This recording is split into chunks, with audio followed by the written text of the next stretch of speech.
دنیا آج بھی ان کی علمی قابلیت کو تسلیم کرتی ہے۔ جس دور میں پڑھائی لکھائی اور تحقیق کی زیادہ سہولت نہیں تھی، اس زمانے میں ابو علی سینا نے اتنے مضامین کا پورا علم حاصل کیا۔ 58 سال کی عمر میں ان کا انتقال ہمدان شہر میں ہوا، وہاں ان کا مقبرہ بنایا گیا ہے۔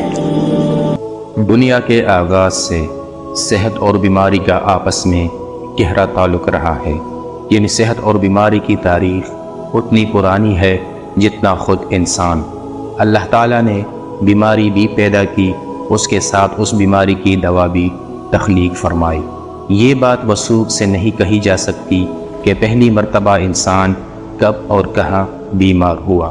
البتہ ایک جگہ پر قرآن مجید میں حضرت ابراہیم علیہ السلام کے متعلق آیا ہے، آپ نے فرمایا جب میں بیمار ہو جاتا ہوں تو مجھے اللہ تعالیٰ شفا عطا کر دیتا ہے۔ یعنی کسی بیماری کا علاج کہاں رکھا ہے اور کیا ہے، اس کا کھوج لگانا انسان کا کام ہے۔ اس زمن میں مسلم سائنسدان کسی تعارف کے محتاج نہیں، جن میں ابن الہیثم، فارابی، ابو علی سینا وغیرہ شامل ہیں۔ لیکن عجیب بات یہ بھی ہے کہ بعض کم علم لوگ سائنسی کارناموں کا صحرا یورپ کے سر باندھتے ہیں، حالانکہ یورپ کے پاس سائنسی معلومات مسلمانوں کا مسروقہ ہے، اور حال یہ ہے کہ یورپ 17ویں صدی تک اندھیروں کا مکین تھا، اور اس سے کہیں پہلے مسلمان اس میدان میں کارہایہ نمایاں انجام دے چکے تھے۔ القانون فی الطب، علمی طب کی وہ مشہور زمانہ کتاب ہے کہ جسے حکیم ابو علی سینا نے تحریر کی۔ یہ کتاب طبی معلومات کا سرچشمہ ہے۔ اصل کتاب اگرچہ عربی میں ہے، لیکن دنیا کی تمام بڑی زبانوں میں اس کے تراجم شائع ہو چکے ہیں۔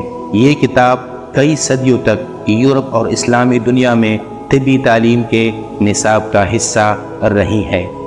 اس کتاب میں ابو علی سینا نے انسانوں کے جسمانی امراض کی تشخیص اور علاج کے اصولوں کو نہایت ہی تفصیل سے بیان کیا ہے۔ القانون فی الطب میں ابن سینا نے بہت سے ایسے اصول بیان کیے ہیں جنہیں آج بھی جدید طب میں اہم سمجھا جاتا ہے۔ مثال کے طور پر انہوں نے بتایا کہ بیماریوں کی اصل وجہ جسم میں پیدا ہونے والے عدم توازن ہی ہوتا ہے۔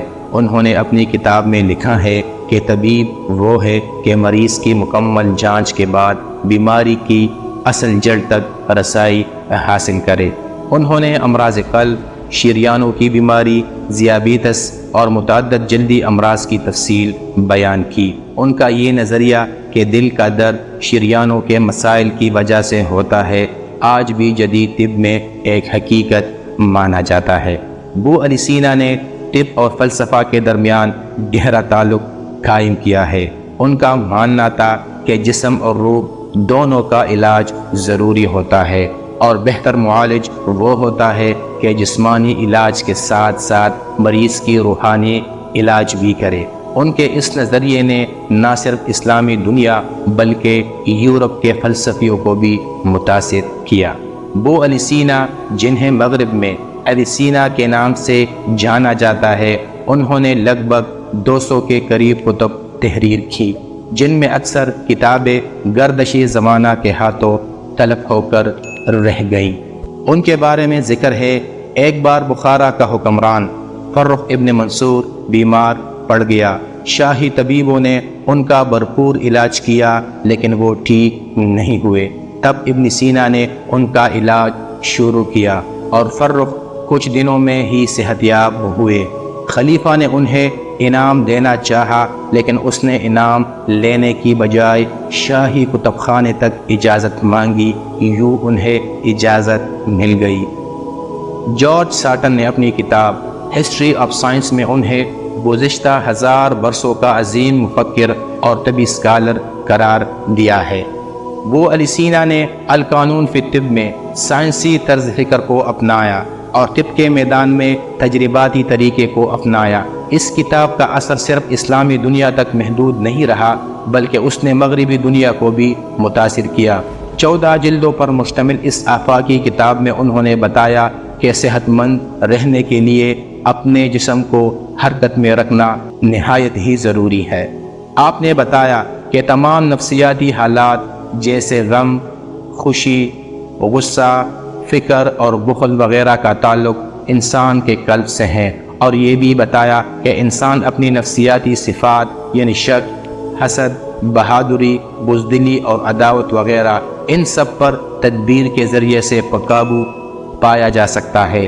ابن سینا کو فادر آف جیالوجی بھی کہا جاتا ہے کیونکہ اس نے کھوج کی کہ پتھر کیسے بنتے ہیں۔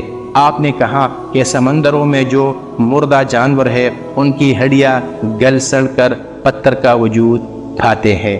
آپ ہی پہلے مسلم سائنسدان ہیں جنہوں نے پہلی مرتبہ ترمامیٹر کا استعمال کیا۔ اس کے علاوہ کوارنٹائن کا طریقہ بھی سب سے پہلے آپ کا ایجاد کردہ ہے۔